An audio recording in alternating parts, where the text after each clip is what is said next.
लोकसभा असेल, राज्यसभा असेल किंवा विधान परिषद असेल, इथे लाईव्ह टेलिकास्ट सुरू असतो. पिंपरी महापालिकेनं असं का जगावेगळा निर्णय काय घेतला? सध्या एक अपारदर्शकतेची मोहीम सुरू आहे आणि जे प्रशासनामध्ये आहेत, सत्ताधारी आहेत, त्यांना सातत्याने असं वाटत राहते की लोकांना काही माहिती मिळू नये. आपण काय काम करतो त्याच्याबद्दलची पूर्ण माहिती लोकांना मिळू न देणं ही राजकीय चलाखीची आहे.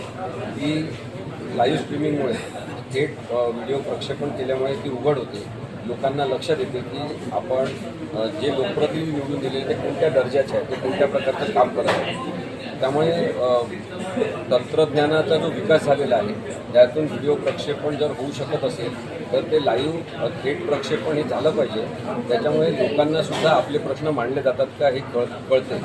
पर्यावरणाचा प्रश्न आहे, गटार व्यवस्थेचा प्रश्न आहे, पाणी व्यवस्थापनाचा आहे, रस्त्यांचे प्रश्न आहेत, रस्त्यांवर खड्डे आहेत, झाडं बेकायदेशीररित्या कापले जात आहेत, जे ग्राउंड आहेत सरकारी त्याच्यावर अतिक्रमणं होत आहेत. अशा आरोग्याच्या समस्यांच्या संदर्भात वेगवेगळे प्रश्न मांडले जातात.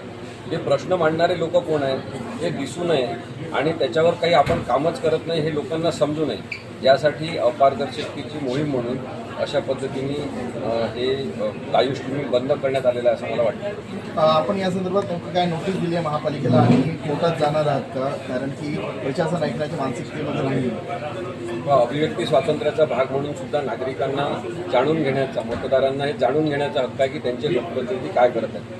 आणि त्यामुळे आम्ही भारतीय संविधानातल्या कलम 19चा संदर्भ दिलेला आहे. त्याचबरोबर माहिती अधिकार कायद्यातील कलम 4नुसार पारदर्शकतेपण पद्धतीने सगळी माहिती उपलब्ध लोकांना असली पाहिजे.